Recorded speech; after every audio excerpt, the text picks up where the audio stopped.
Ang kwentong ito ay hango sa totoong buhay. Karanasan ito ni Etrosio. Taong 1952, Gabas, Leyte.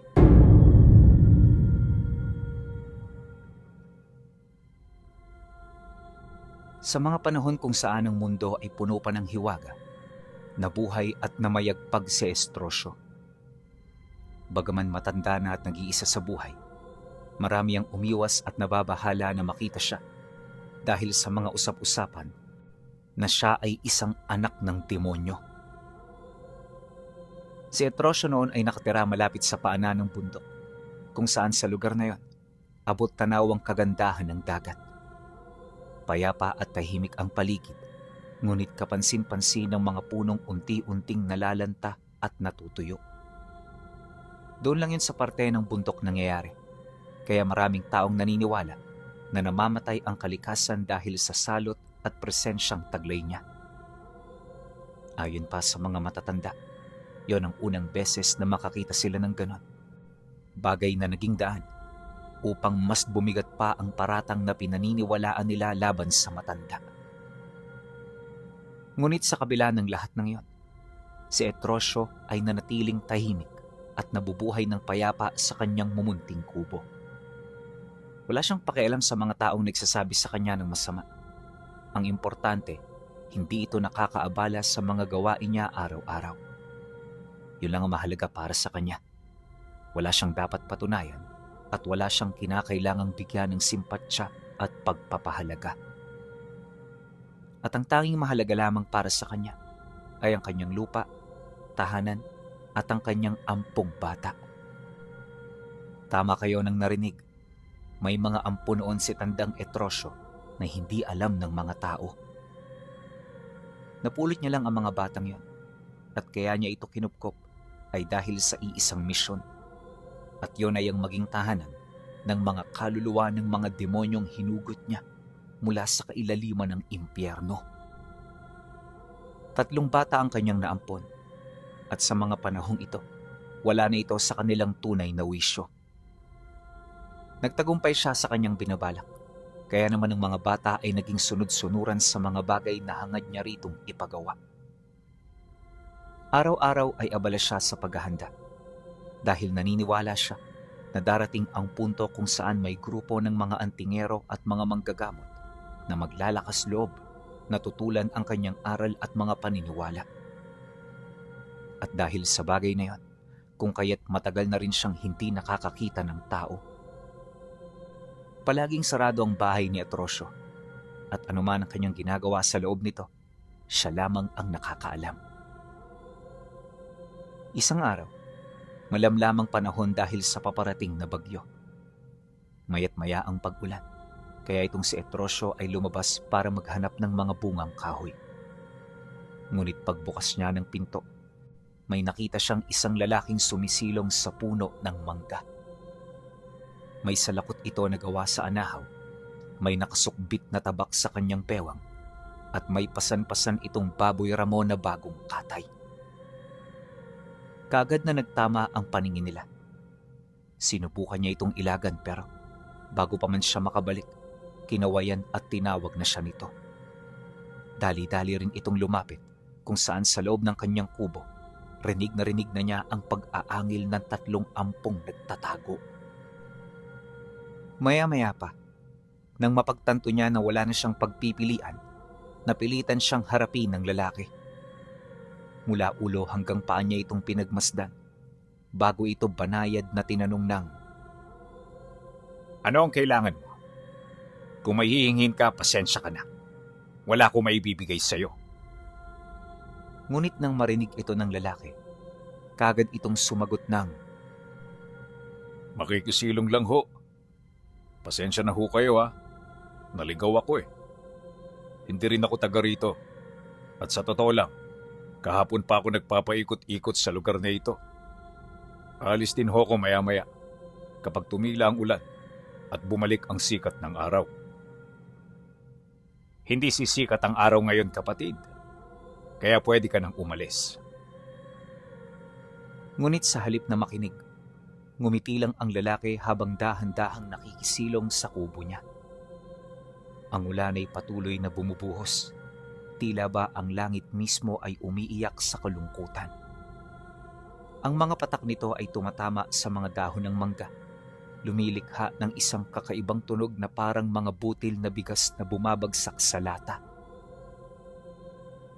Sa loob ng kubo ni Etrosyo, ang 3 ampong bata ay patuloy na nag-aangil, ngunit ang kanilang ingay ay natabunan ng lakas ng ulan. Pinagmasdan ni Etrosyo ang lalaking ngayoy nakaupo na sa sulok ng kanyang kubo. May kung anong ora itong taglay, isang presensya na hindi niya kayang ipaliwanag. Hindi ito katulad ng karaniwang mga tao na nakakasalubong niya noon sa bayan, noong mga panahong hindi pa siya inaakusahan ng kung ano-anong kasamaan. Ang lalaking ito ay may kapayapaan sa kanyang mga mata, ngunit sa ilalim nun, may nararamdaman siyang baga ng apoy na naghihintay. "Ano ang pangalan mo, kapatid?"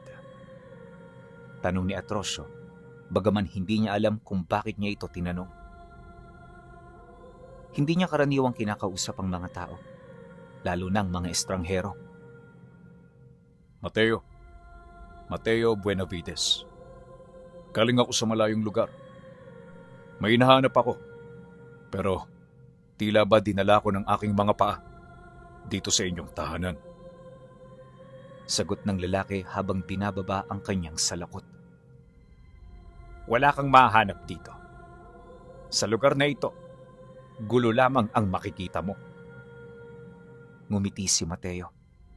Isang ngiting hindi mapagmalaki, ngunit puno ng pag-unawa. Ang kaguluhan, Lolo, ay madalas na nagmumula sa loob natin, hindi sa lugar na ating kinalalagyan. At nang marinig niya ito, napatigil siya. Matagal na panahon ang nakalipas mula nang may huling tumawag sa kanya ng lolo sa paraang hindi puno ng takot o pagkapuot. Ang salitang yon, sa bibig ng lalaking ito, ay parang isang malamig na tubig sa kanyang uhaw na kaluluwa. Umamin ka nga sa akin. Ano ka bang talaga? Sinong nagsugo sa'yo? Tanong ni Etrosyo. Wala hong nagsugo sa akin. Ngunit hindi rin ako narito ng walang dahilan. Matapos nitong sumagot, bahagya silang natahimik. At doon, napansin nila ang mga kaganapan sa bakuran. Sa labas, ang bagyo ay lalong lumakas. Ang hangin ay sumisipol sa pagitan ng mga kawayan at ang mga puno ng nyog ay yumuyuko sa lakas nito. Ngunit sa loob ng kubo, ang tensyon ay mas matindi pa kesa sa anumang bagyo. Narinig ni Mateo ang pag-angil mula sa kabilang silid, isang mababang tunog na parang hayop, ngunit may pagkatao. Napansin niya kung paanong nanginig ang kamay ni Etrosyo nang marinig ito. May kasama ka pala. Sabi ni Mateo, ngunit walang pagtataka sa kanyang boses. Parang alam na niya. Mga apo ko. May sakit sila. Hindi mo sila dapat makita. Hindi mo sila apo at hindi rin sila may sakit. Alam ko kung ano sila, Etrosyo. Alam ko kung ano ang iyong ginawa. Ang mga mata ni Etrosyo, mga matang nakakita na ng maraming kadiliman, ay biglang nag-apoy.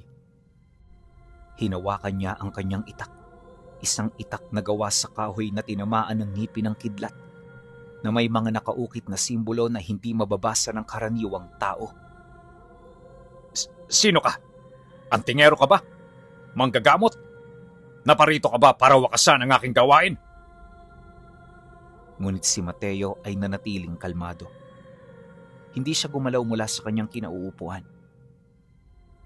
Hindi ako antingero at hindi rin manggagamot. Ako ay isang manlalakbay, isang tagapagmasid ng mga bagay na hindi nakikita ng karaniwang mga mata. At ang nakita ko rito, Etrosyo, ay isang taong nawala sa kanyang daan. Wala kang alam sa aking daan. Alam ko ang sapat. Alam ko na minsan kang isang binata na puno ng pangarap. Alam ko na nagkaroon ka ng pamilya. Isang asawa na iyong minahal ng buong puso at mga anak na siyang dahilan ng iyong mga ngiti. At alam ko kung paano sila nawala sa iyo. Biglang tumahimik ang lahat. Kahit ang ulan sa labas ay parang humina. Ang mga mata ni Etrosyo ay nagsimulang mabasa. Hindi sa luha ng kalungkutan, kundi sa luha ng galit na matagal nang nakabaon sa kaibuturan ng kanyang puso. Huwag mo silang babanggitin. Hindi mo sila kilala. Wala kang karapatan na banggitin ang kanilang mga pangalan. Ang mga alaala ay bumalik kay Etrosyo na para bang mga alon ng dagat na walang habas na humahampas sa dalampasigan. Nakita niya muli ang mukha ng kanyang asawa, si Remedios, ang babaeng may ngiting parang sikat ng araw sa umaga. Nakita niya ang kanyang mga anak, si Ador, ang panganay na palaging interesado sa mga bituin, at si Marina, ang bunsong mahilig kumanta habang naglalabas sa ilog. Yun ay taong 1932, 20 taon bago ang kasalukuyan. Payapa ang kanilang buhay sa maliit na nayon sa kabundukan. Si Etrosyo noon ay isang magsasaka, masipag, matapat at puno ng pag-asa para sa kinabukasan ng kanyang pamilya. Wala siyang alam sa mga bagay na hindi nakikita. Wala siyang pakialam sa mga usapan tungkol sa mga aswang, engkanto o demonyo. Para sa kanya, ang mga yon ay mga kwento lamang ng mga matatanda para takutin ng mga bata. Ngunit nagbago ang lahat nang dumating ang tagtuyot. Hindi lamang karaniwang tagtuyot ang dumating. Ito ay isang tagtuyot na tila sumpa ng kalikasan. Wala ni isang patak ng ulan sa loob ng 6 na buwan. Namatay ang mga tanim, namatay ang mga hayop, at unti-unti namatay din ang mga tao. Una, ang mga matatanda at mga sanggol. Pagkatapos ang mga maihina. At sa huli, kahit ang mga malakas ay nagsimulang mga yayat at manghina. Sa gitna ng lahat ng iyon, may dumating na isang grupo ng mga lalaking nakaitim. Sila ay nagsabi na sila'y mga tagapagligtas. Mga taong may kapangyarihang makipag-usap sa mga espiritu.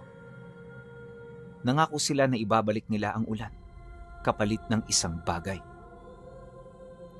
Isang bata.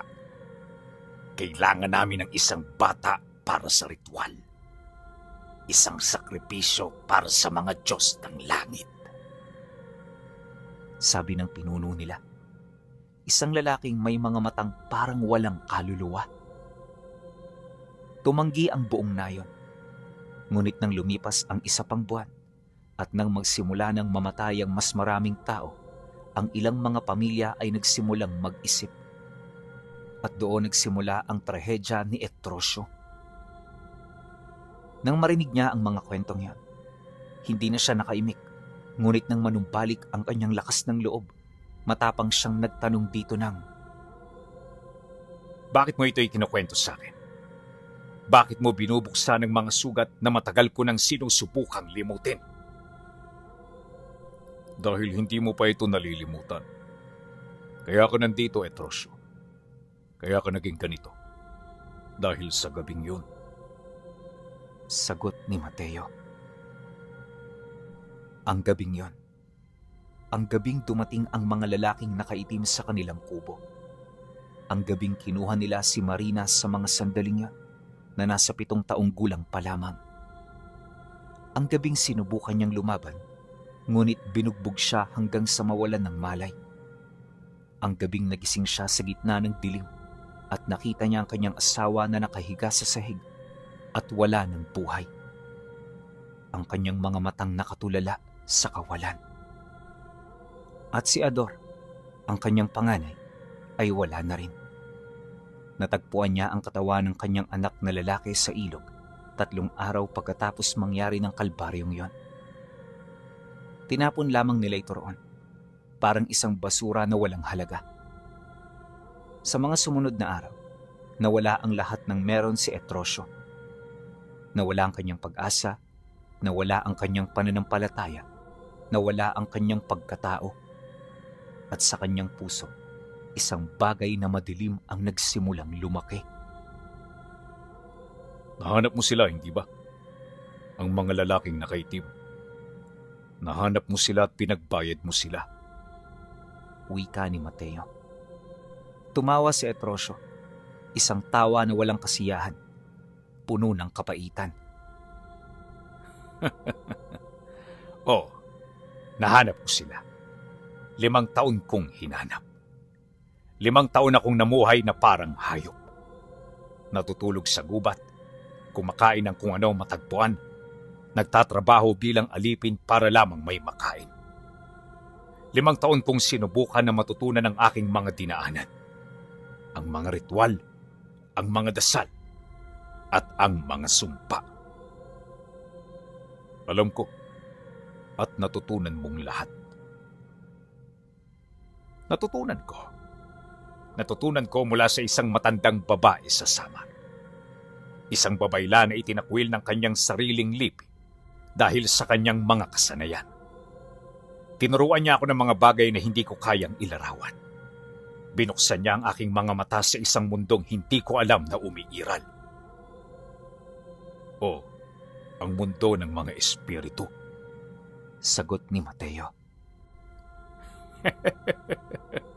Hindi lamang mga espiritu. Mga demonyo.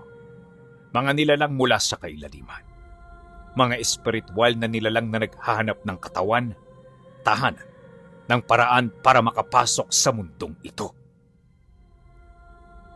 Tumayo si Etrosyo at lumapit sa bintana.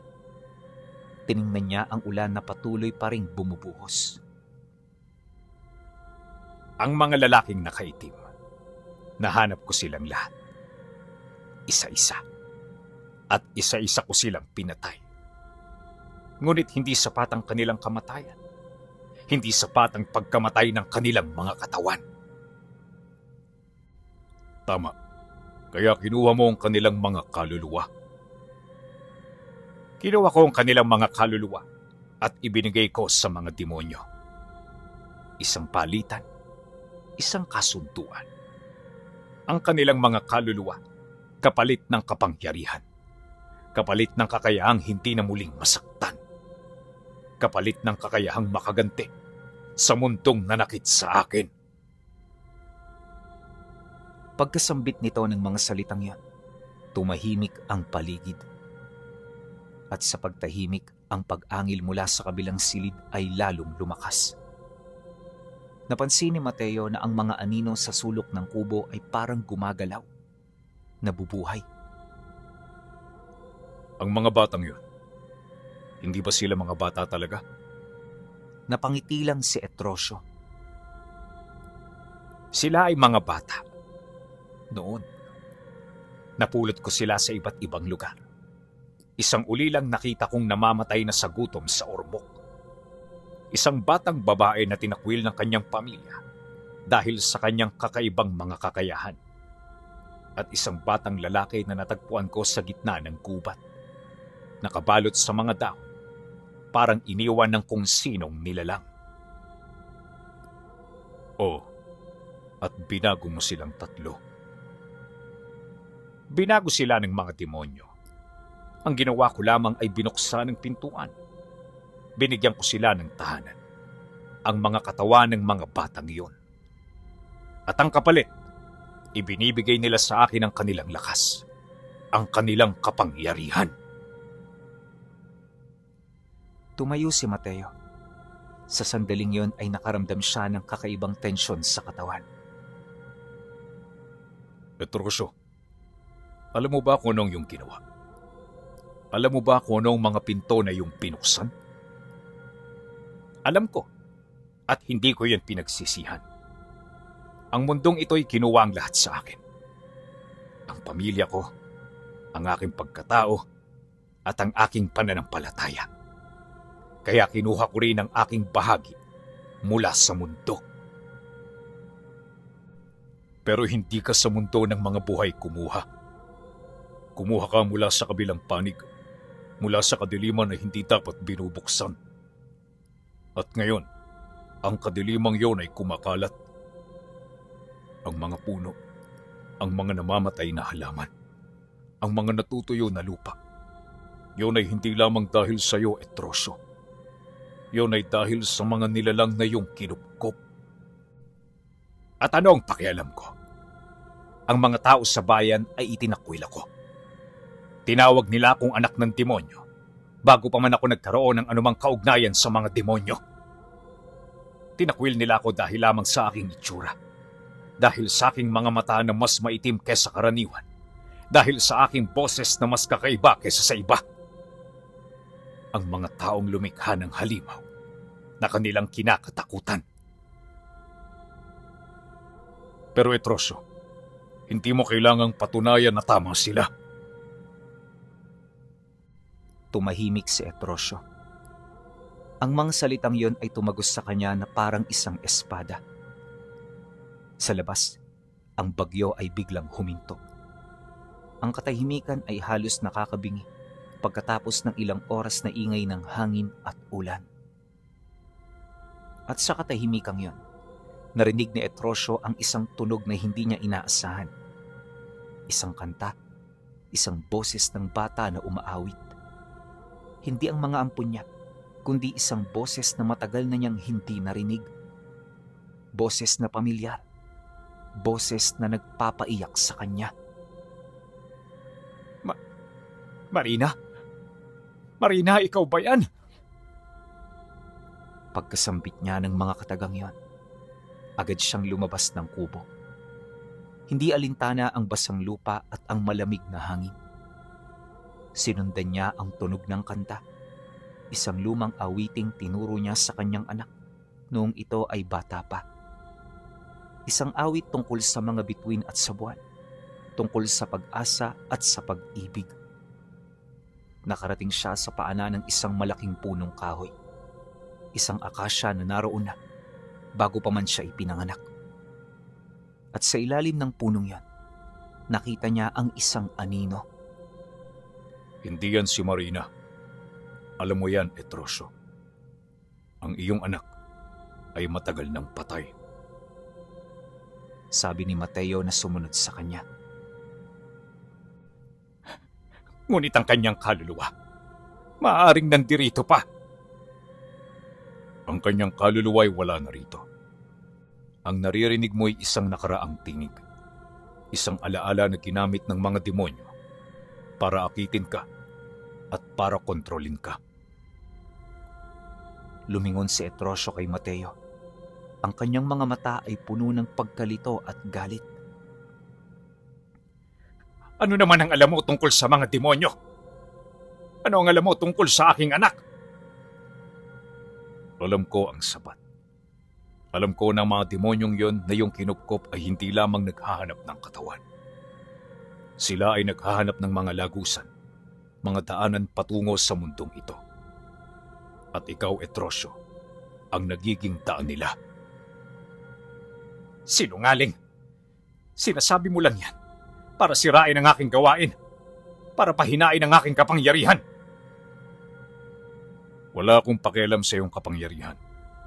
Ang pakialam ko ay ang libu-libong tao na maapektuhan kung magpapatuloy ka sa iyong daan. Ang mga bayan, ang mga nayon, ang mga inosenteng bata na magiging biktima ng mga nilalang na iyong pinakawalan.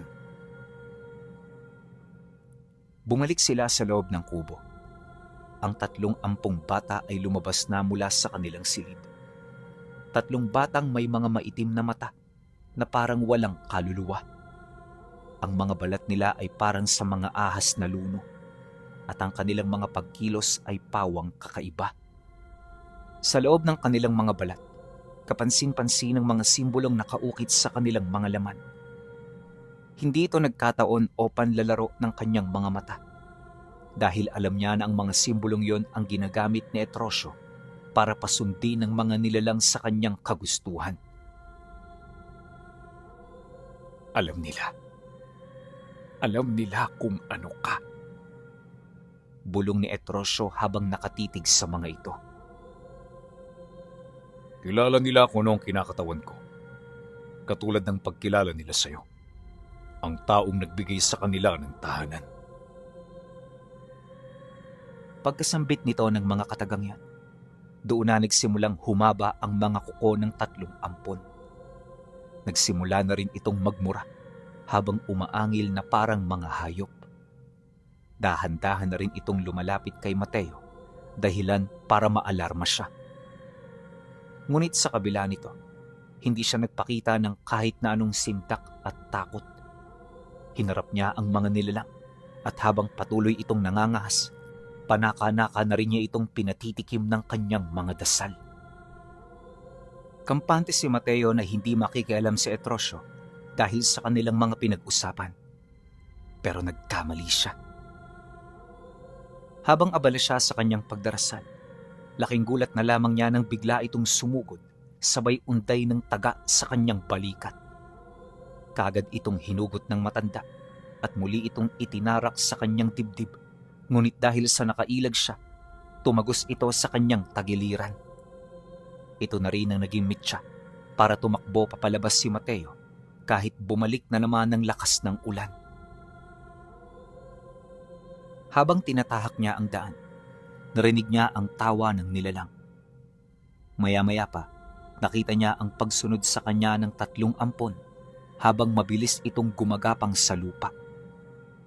Para itong mga hayop at kahit malayo pa, kapansin-pansin ang bilis nito at panlilisik ng mga mata. Dahil sa pangyayari, inuna niyang iligtas ang kanyang sarili. Halos kalahating oras din siyang nakipaghabulan sa mga ito bago niya narating ang baryo. At nang makarating na siya roon, tsaka pa lamang siya tinantana ng nilalang. Ngunit pagtungtong ng gabi, hindi naging madali ang lahat. Nang mawala na ang mga tao sa labas ng bayan, si Etrosyo at ang mga pagmamay-ari niyang nilalang ay naglibot sa paligid.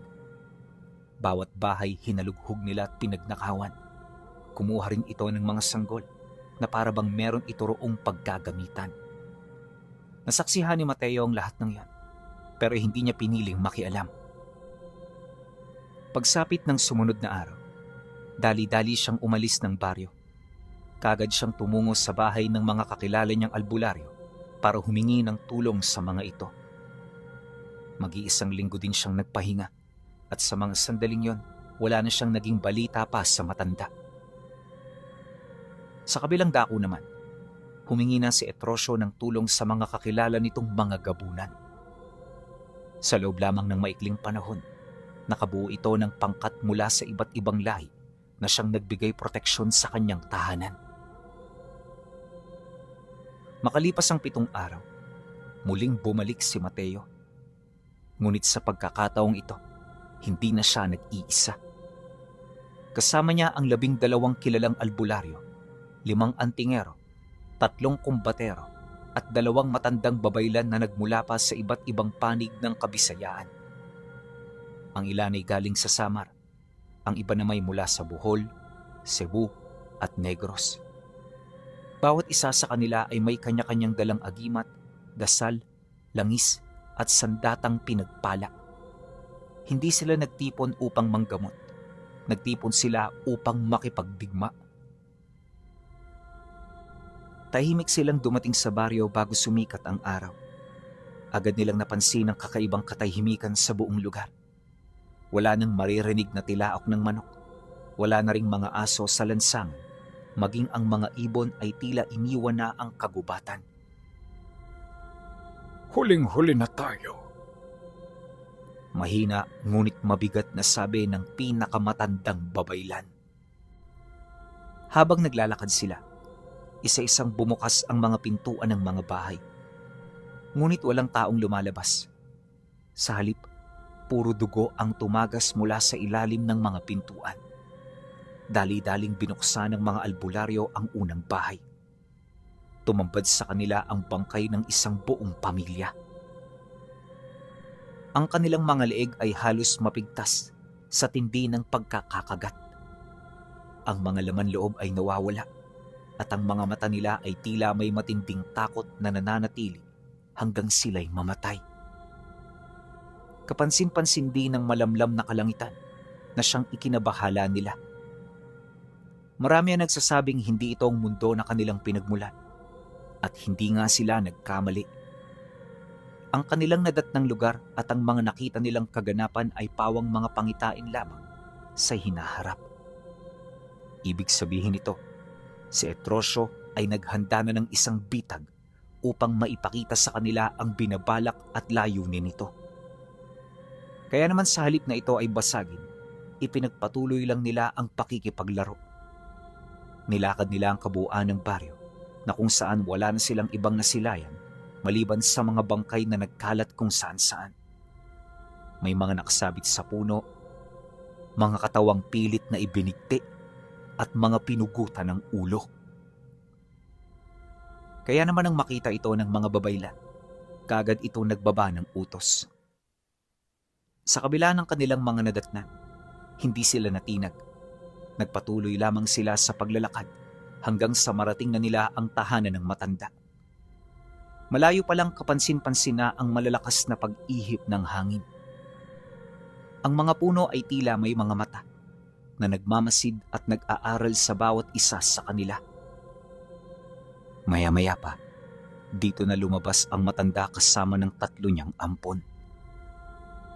Sa bawat hakbang niya ay nanginginig ang lupa.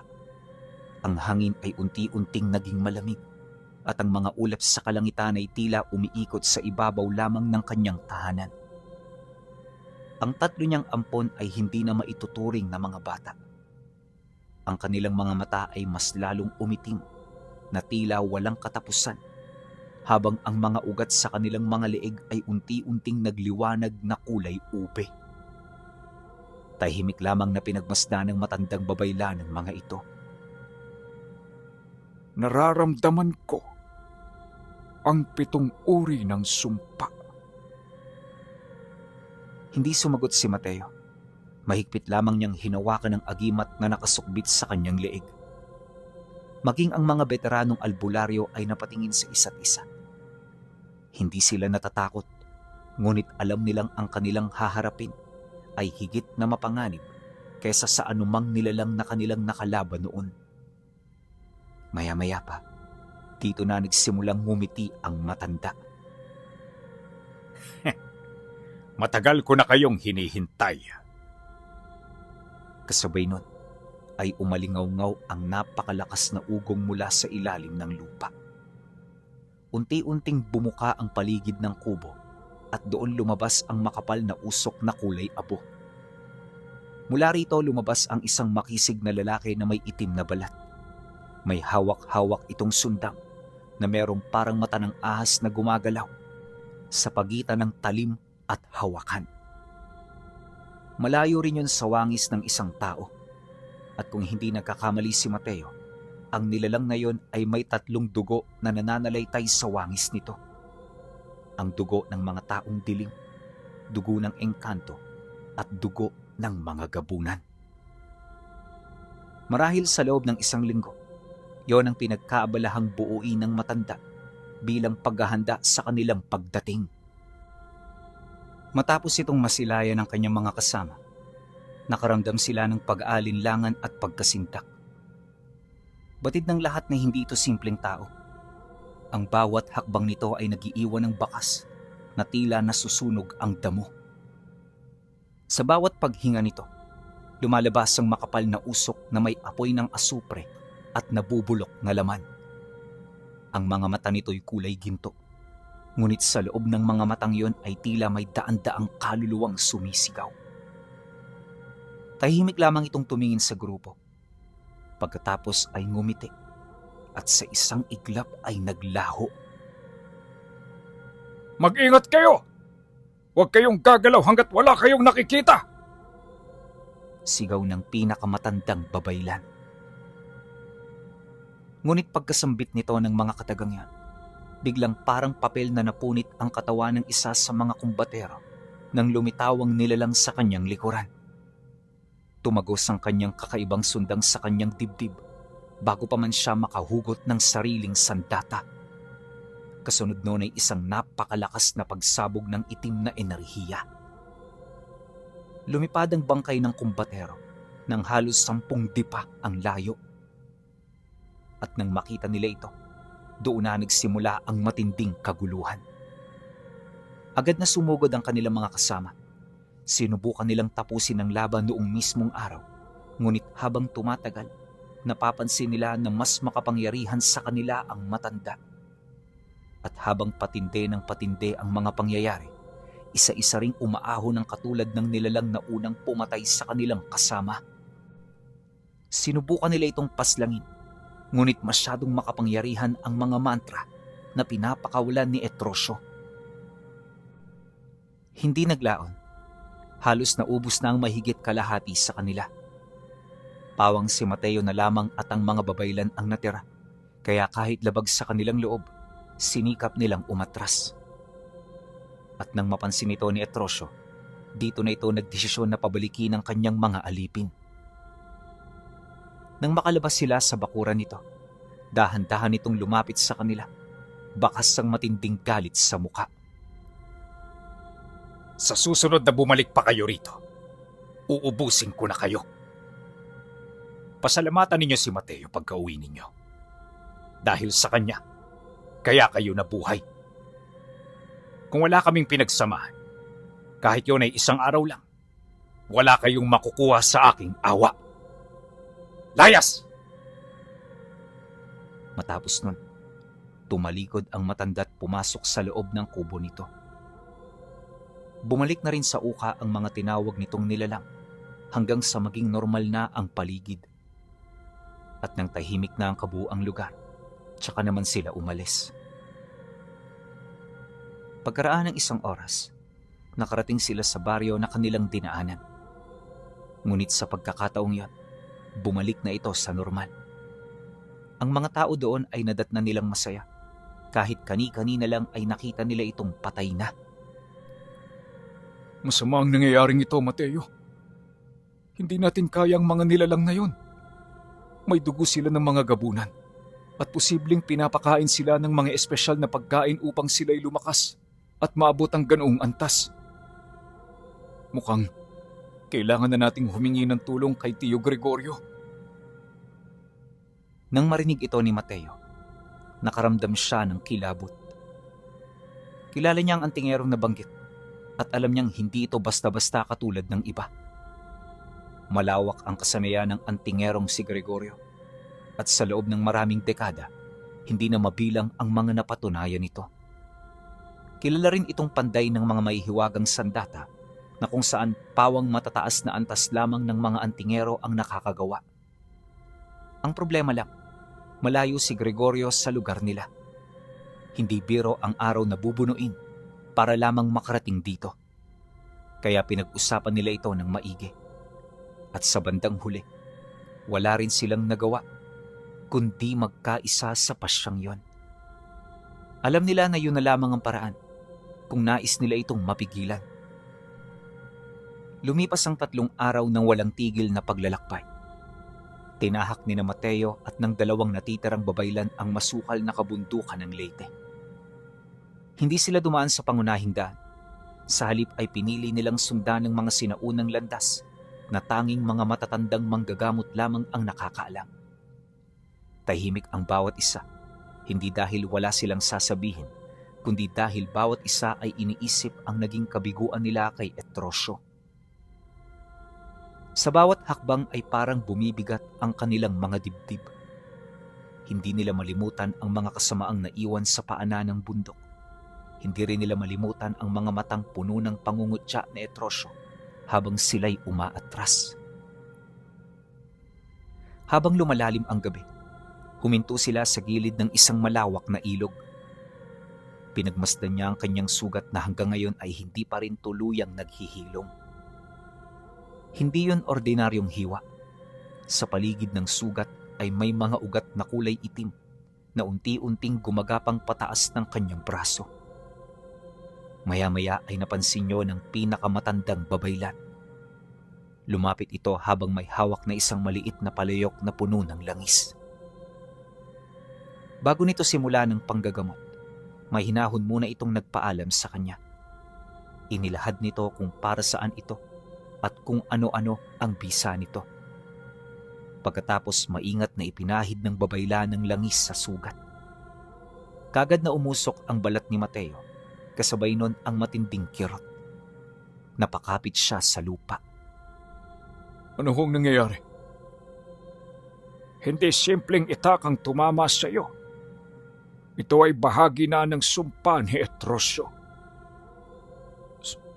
Sumpa? Oh, ang sandatang yon ay pinainom sa dugo ng 7 nilalang na hindi na dapat nabubuhay sa mundo. Huwag kang mag-alala. Hindi ito magtatagal. Dahil kapag hindi natin ito naalis bago sumapit ang susunod na kabilugan ng buwan, magiging daanan ka rin ng kadiliman. Nang marinig niya yon, hindi na siya nakasagot pa. Sa sandaling yan, unti-unting bumakas ang hindi maipagkakailang takot sa kanyang muka. Nagdulot ito ng matinding pangamba, ngunit dahil sa tulong ng 2 babaylan, na kaya niya itong malabanan at malagpasan. Kinabukasan, narating nila ang pinakamatandang kagubatan sa silangang bahagi ng Samar. Sinasabing wala ng taong naninirahan doon, ngunit alam ng mga tunay na manggagamot na sa pinakasentro ng gubat ay naroroon ang tahanan ng pinakamatandang dibino sa buong Kabisayaan. Si Gregorio. Maraming kwento tungkol sa kanya. May nagsasabing higit 100 taon na siyang nabubuhay. May nagsasabing minsan na niyang nakaharap ang isang hari ng mga engkanto. May nagsasabi ring minsan na rin niyang isinara ang isang lagusan patungo sa kailaliman.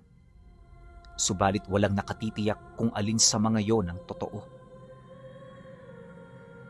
Sa pagpasok nila sa kagubatan, ay agad nilang napansin ang kakaibang katahimikan. Walang ibon, walang kahit anong hayop. Mistulang huminto ang mismong kalikasan. Maya-maya, may narinig silang tunog. Parang may humahampas ng bakal. At doon, bahagya silang nagkatingi ng 3. Di nagtagal, bumulong sa kanila ang pinakamatandang babaylan. Sundan natin, pero mag-ingat lang tayo. Matagal na tayong hindi nakapunta rito. At maaaring may mga bagong nilalang na rin ang nakatira sa lugar na ito. Habang papalapit sila sa pinagmumula ng tunog, ay unti-unting lumalakas ang amoy ng nasusunog na bakal. Paglagpas nila sa makapal na puno ng tugas, tumambad sa kanila ang isang napakalawak na pandayan. Ang mga apoy ay kulay bughaw. Ang mga martilyo ay tila gumagalaw kahit wala namang humahawak. At sa gitna, isang matandang lalaki ang walang tigil na humahampas sa isang kumikinang na bakal. Hindi man lang ito lumingon, animoy abalang-abala ito sa kanyang pinapanday. Nang masipat ito ng matandang babaylan, kaagad nitong tinawag ang pangalan ng antingero, ngunit hindi pa rin ito lumingon hanggang sa marinig nila itong sumagot ng, Tumuloy kayo. Huwag kayong mahiya't mag-alinlangan. Nang marinig nila ito, dahan-dahan silang lumapit. Bagaman kinakabahan, nilaksan nila ang kanilang mga loob sa paniniwalang si Gregorio ang susi upang maresolba ang lahat ng kanilang problema. Pagpasok nila sa pandayan, dito nila napansin ang kakaibang hulma ng itak na ginagawa nito. Ayon kay Gregorio, ang itak na kanyang nililikha ay may 3 anyo. Nakadepende sa talino ng gagamit ang talento ng armas. Ibibigay niya ito sa napupusuan niyang antingero na nakatira sa Albuera upang may panlaban ito sa mga aswang na nambibiktima rin sa mga kanayo niya. Maliban din sa patalim na yon, may puting salakot at kagamitan sa kabayo ang nakahanda sa isang tabi. Ipapadala niya yun sa Mindanao, sa matalik niyang kaibigan na nagmamay-ari ng isang puting kabalyero. Maliban dito, may nakita rin siyang latigo na may mata na nakasabit lang sa tabi ng pinto ng pandayan. At ayon sa dibino, ang latigong yon ang nagbibigay sa kanya ng hudyat kung may masamang presensya o pag-iisip ang kanyang mga bisita. Nang marinig ni Mateo ang sinabi nito, may hinahon naman siyang napatanong dito dala ng kanyang kuryosidad. At ano naman ho ang gagawin ninyo kapag may naamoy kayo sa kanilang masama? Pagkasambit niya ng mga kataga, bigla itong ngumiti sabay senyas sa kanya na tumingin sa ilalim. Alam mo ba kung bakit mabilis uminit ang mga apoy ko rito? Dahil mga bangkay ng mga biktima kong ginagawa kong panggatong sa pugon. Ang sikreto sa paggawa ng mahiwagang sandata ay ang kaluluwa sa apoy na tumutupok sa bakal. Huwag mong kakalimutan ang bagay na yan, iho. Baka dumating sa puntong pasukin mo na rin ang larangan ng mga pantay. Pero bago mo mapasok yan, kailangan mo maging isang dibino katulad ko. Nagpatuloy ang pagtawa ni Gregorio. Ngunit habang tumatagal ay unti-unti itong nagiging kakaiba. Hindi na yun simpleng tawa ng isang matanda. Unti-unti itong humahalo sa tunog ng nagliliyab na pugon hanggang sa tila ba ang mismong apoy ang tumatawa kasama niya. Napatingin sina Mateo at ang dalawang babaylan sa isa't isa. Hindi nila alam kung biro lamang bang sinasabi ng matanda o isang babala. Maya-maya, biglang tumigil si Gregorio sa paghampas ng martilyo at dahan-dahan niyang ibinaba ang pulang bakal sa ibabaw ng isang batong may mga ukit ng sinaunang simbolo. Pagkatapos ay lumingon siya. Sa unang tingin ay isa lamang siyang payat na matanda. Ngunit nang magtama ang kanilang mga mata, parang bumigat ang buong paligid. Pakiramdam ni Mateo ay may kung anong puwersang sumisilip hanggang sa kaibuturan ng kanyang kaluluwa. Ikaw ang sugatan. Tumango si Mateo. Hindi niya kailangan magsalita. Lumapit si Gregorio at marahang hinawakan ng sugat sa kanyang tagiliran. Hindi pa man dumadampi ang palad nito, ay nagsimulang manginig ang itim na mga ugat na gumagapang sa kanyang katawan. At kasabay nito, ang bigla niyang pagluhod, dulot ng hindi maipaliwanag na hapdi at sakit. Mula sa sugat ay lumabas ang makapal na usok na kulay ube. Kasabay nun ay umalingaw-ngaw ang napakalakas na sigaw na tila hindi sa tao nang galing. Hindi yun sigaw ni Mateo. May ibang nilalang na sumisigaw mula sa mismong loob ng kanyang katawan. Napatras ang dalawang babaylan, samantalang si Gregorio ay nanatiling kalmado. Hindi pala simpleng sumpa ang kumapit sa katawan mo. Ang may gawa nito ay isang kahanga-hangang nilalang. Kahit nasa panig siya ng kadiliman, hindi may pagkakailangan kanyang kahusayan. Dagdag pa nito na, ang nasa loob ng katawan niya ay isang sinaunang pamamaraan ng pambabarang. Hindi ito nagmumula sa mga dasal, kundi nagmumula ito sa sugat at laman ng biktima.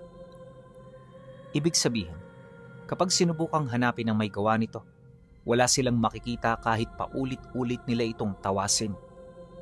Mariin din itong inilahad na ang tanging paraan para maalis ang bagay na yon sa kanyang katawan ay ipahigop ito sa isang sandata o bagay na may sariling buhay. Magpasalamat ka. Tahanan ng mga mahihiwagang sandata ang lugar na iyong napuntahan. Huwag kang mag-alala. Magagamot natin yan. Matapos nitong magwika, nakaramdam siya ng kapanatagan. At dahil sa mga sinabi nito, wala na siyang ibang nabanggit kundi ang taus-puso niyang pagpapasalamat. Matapos marinig ni Mateo ang mga sinabi ni Gregorio, ay tila nabunutan siya ng tinik sa dibdib. At sa mga sandaling yan, hindi maipagkakaila na nakaramdam siya ng pag-asa. Ang kaso lang, imbis na maghanda ng sandata na tutulong sa kanya, tahimik lamang itong tumalikod. Muli nitong hinampas ang nagliliyab na bakal sa ibabaw ng palihan.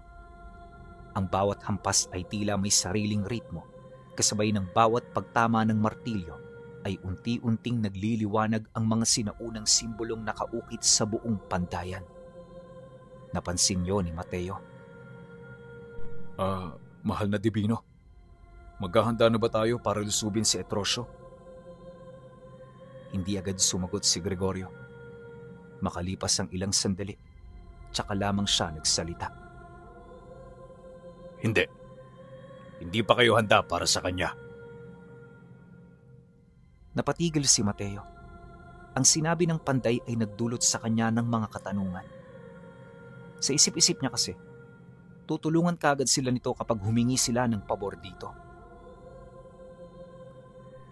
Ngunit siya ang halos pumatay sa grupo namin. At dahil doon, kaya lalo kayong hindi dapat magmadali. Inilapag ni Gregorio ang martilyo. Unti-unti siyang lumingon sa tatlo. Alam niyo ba kung bakit hanggang ngayon ay buhay pa rin si Etrosyo? Dahil wala pang taong sapat ang paghahanda para harapin siya. Marami kami kung tutuusin na mas malakas ng dihamak sa kanya. Pero hindi kami nangingialam dahil ang pangingialam ng mga katulad namin ay magdudulot ng mas malaking kaguluhan. Pero ngayong mga oras na to, may dahilan ako para kumilos. At kayo ang gagamitin ko para iligpit ang demonyong yan.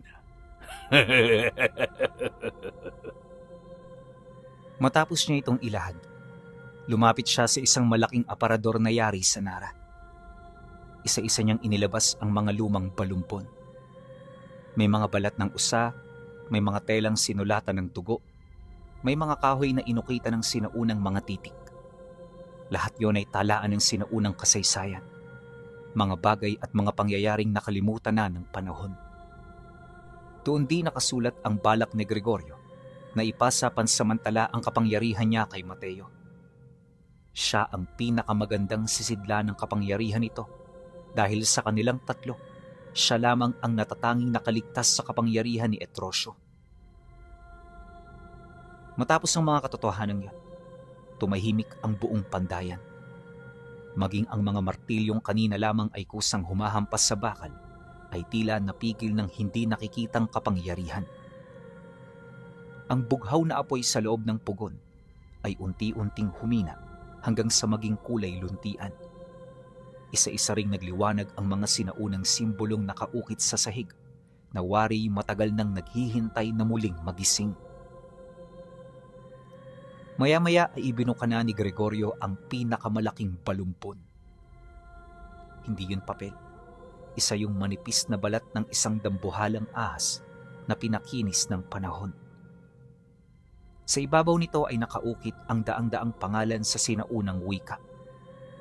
Habang nakatitig si Mateo rito, napansin niyang tila gumagalaw ang mga titik na para bang may sarili itong buhay. Huwag mo yang titigan ng matagal. Ha? Pero bakit ho? Dahil hindi yan basta kasaysayan. Ang bawat pangalang nakaukit dyan ay kaluluwa ng isang antingerong namatay habang ipinagtatanggol ang sangkatauhan. Kapag pinayagan mong pumasok sila sa isip mo, baka hindi mo na malaman kung alin ang sarili mong alaala at alin ang sa kanila. Agad na umiwas ng tingin si Mateo. Samantala, ang dalawang babaylan ay lumuhod sa magkabilang gilid ng balumpon. Inilapag nila ang kani-kanilang baston sa sahig at sabay na pumikit. Maya-maya ay nagsimula silang umawit.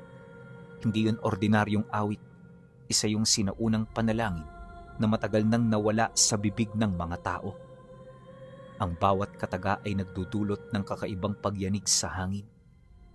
Unti-unting bumigat ang paligid at maging ang mga puno sa labas ng pandayan ay tila yumuyuko sa lakas ng ritual. Pagkaraan ng ilang sandali, tumingin si Gregorio kay Mateo. Iabot mo ang kanang kamay mo.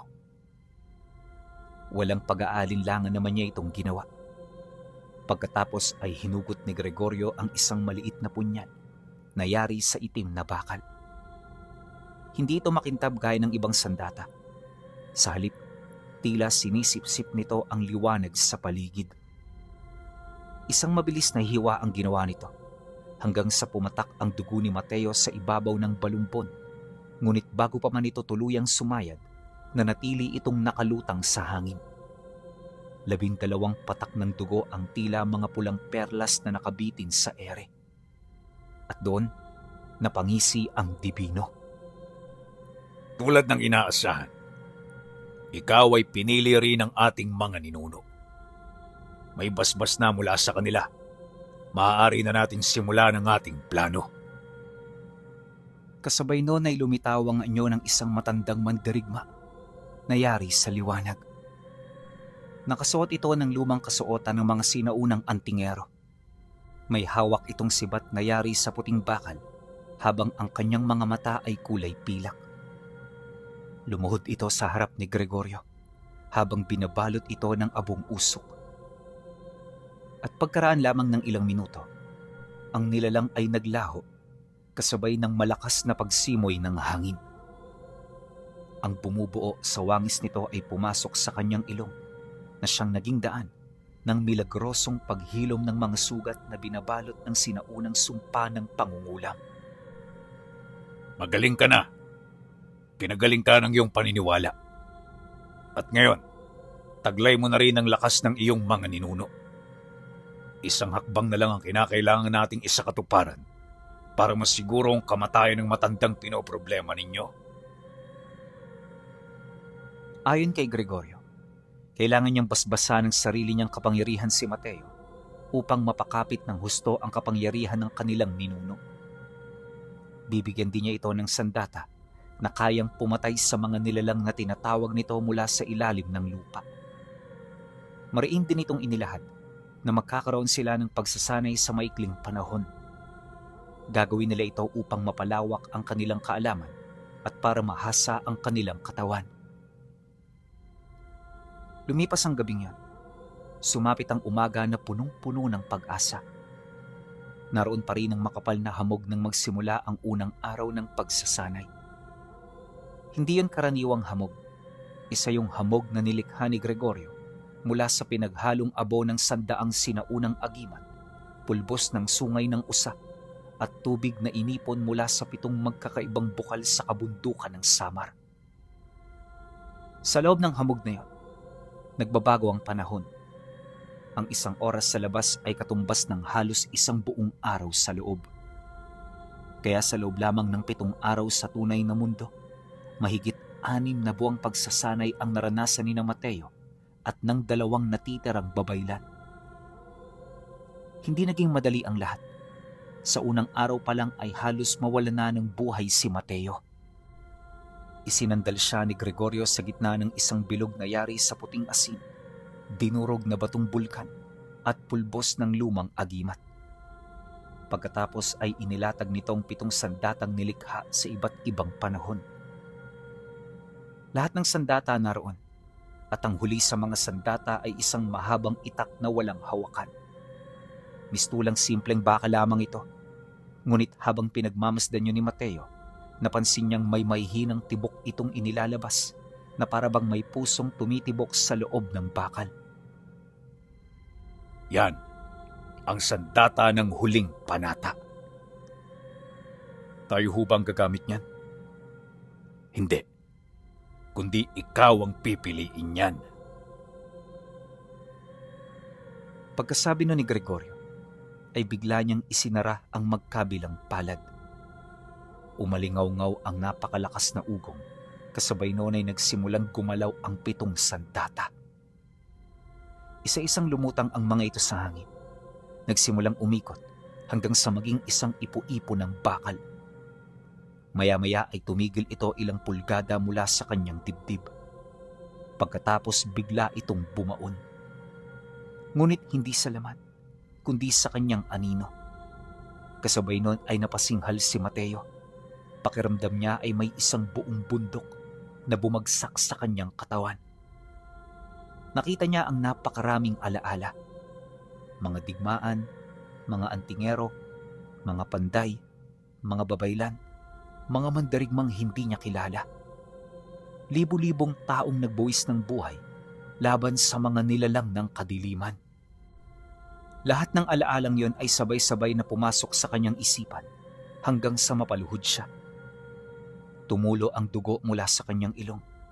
Maging ang kanyang mga mata ay nagsimulang dumugo, ngunit hindi siya sumuko. Ilang oras ang lumipas bago siya muling nakahinga ng maayos. Pagbaling niya ng tingin sa panday, nakita niya itong nakangiti. Tinanggap ka niya. Hindi ko maintindihan. Hindi mo na kailangang intindihin pa. Tapos na ho ba? Ano ka ba? Hindi pa nga nagsisimula. Samantala, sa kabilang panig ng dagat, tahimik na nakaupo si Etrosyo sa gitna ng kanyang kubo. Ngunit ang kanyang mga mata ay nakapikit. Hindi siya natutulog. Nakikinig siya. Naririnig niya ang bawat bulong ng mga demonyong nakakulong sa katawan ng kanyang 3 ampon.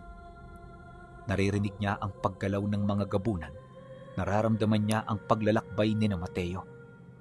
At higit sa lahat, nararamdaman niyang may kakaibang lakas na unti-unting nabubuo. Dahan-dahan siyang ngumiti. Gregorio, sa wakas, kikilos ka na rin. Maya-maya ay biglang nagsimulang manginig ang lupa.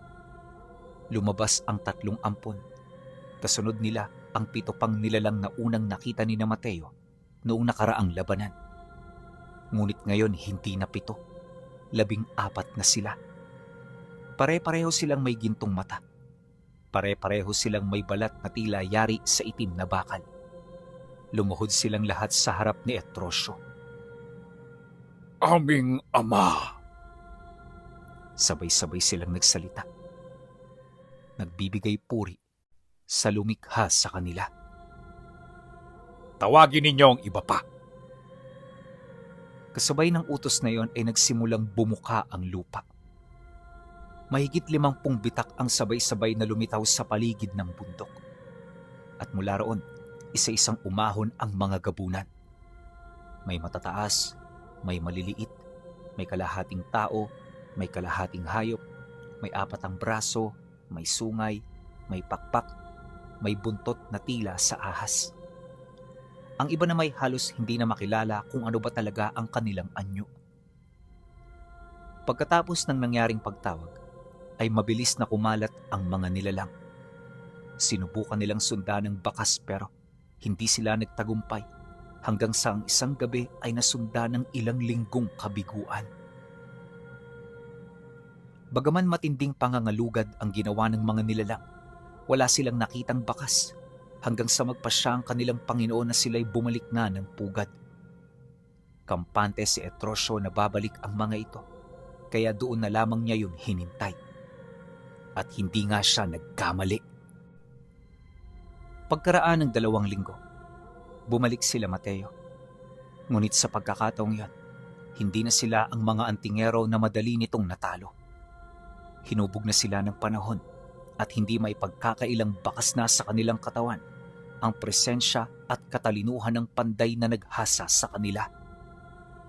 Nang makita ito ni Etrosyo, nagdulot ito sa kanya ng matinding kasiyahan. Inakala niyo nung una na nasa kanya pa rin ang kalamangan, pero nagkamali siya. Sa sandaling yon, walang isa man ang nagsalita.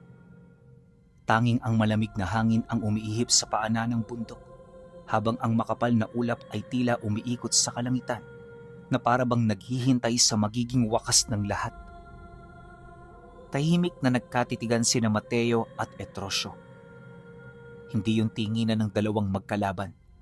Isa yung tinginan ng 2 taong kapwa sugatan ng nakaraan. Unti-unting bumunot si Mateo ng itak na ipinagkaloob ni Gregorio. Hindi ito kumikinang, hindi rin ito naglalabas ng apoy. Subalit sa bawat tibok ng puso ni Mateo ay lalo itong nagiging maliwanag. Ang mga sinaunang ukit sa talim ay nagsimulang kumislap na para bang nagising ang lahat ng kaluluwang naninirahan dito.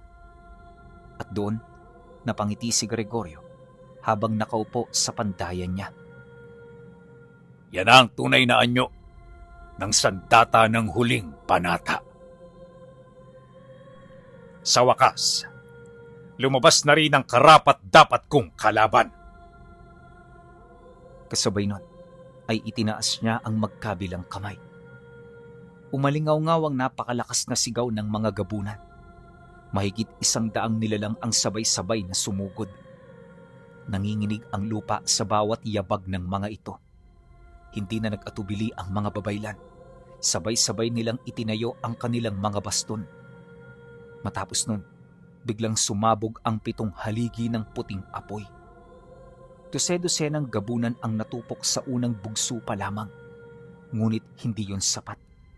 Patuloy pa ring dumarami ang mga halimaw na umaahon mula sa mga bitak ng lupa. Samantala, parang kidlat namang sumugod si Mateo. Isang mabilis na wasiwas, 2 nilalang ang naputol ang ulo. Isa pang ikot, 3 ang nahati sa bewang. Hindi ordinaryong dugo ang tumalsik. Makapal na itim na usok ang lumabas sa kanilang katawan bago sila tuluyang naglaho. Nakita yun ni Etrosyo, ngunit sa halip na magalit ay mas lalo pa itong natuwa. Magaling. Sa isang iglap ay naglaho ang kanyang anyo. Muling lumitaw sa likuran ni Mateo. Isang napakabigat na suntok ang tumama sa kanyang likod. Tumilapon si Mateo ng mahigit 50 dipa. Bumagsak siya sa isang malaking puno na halos mauga dahil sa lakas ng puwersa. Ngunit hindi pa siya tuluyang nakakatayo nang dumating muli si Etrosyo. Sunod-sunod ang naging suntok at taga. Ang bawat salpukan ng kanilang mga sandata ay lumilikha ng alon ng enerhiya na nagpapabuwal maging sa mga gabunan. Samantala, ang 2 babaylan ay nakikipaglaban naman sa 14 na nilalang na ginawa ni Etrosyo. Isa-isang bumagsak ang mga ito. Ngunit sa bawat mapapatay nila ay tila may 2 bagong sumusulpot. Hindi sila mahuubos. Wala nang katapusan ng mga demonyong ito.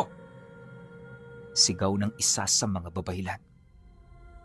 Ngunit sa halip na panghinaan, ipinagpatuloy nila ang kanilang mga nasimulan nang naaayon sa kanilang pinagsanayan. Nagtiwala sila sa naging maestro nila, kaya kahit napapalibutan ng napakaraming nilalang, ay hindi sila nakaramdam ng kahit na anong pagkatinag. Sa halip, mas lalo pang tumaas ang kanilang kumpiyansa na makapag-isip ng mga plano at bagay na kailangan nilang gawin. Nagpatuloy ang kanilang pakikipaglaban sa mga nilalang, ngunit parang wala pa rin itong katapusan. Napakahirap ding lapitan ni Etrosyo dahil bawat hampas niya ay may kasamang mantra.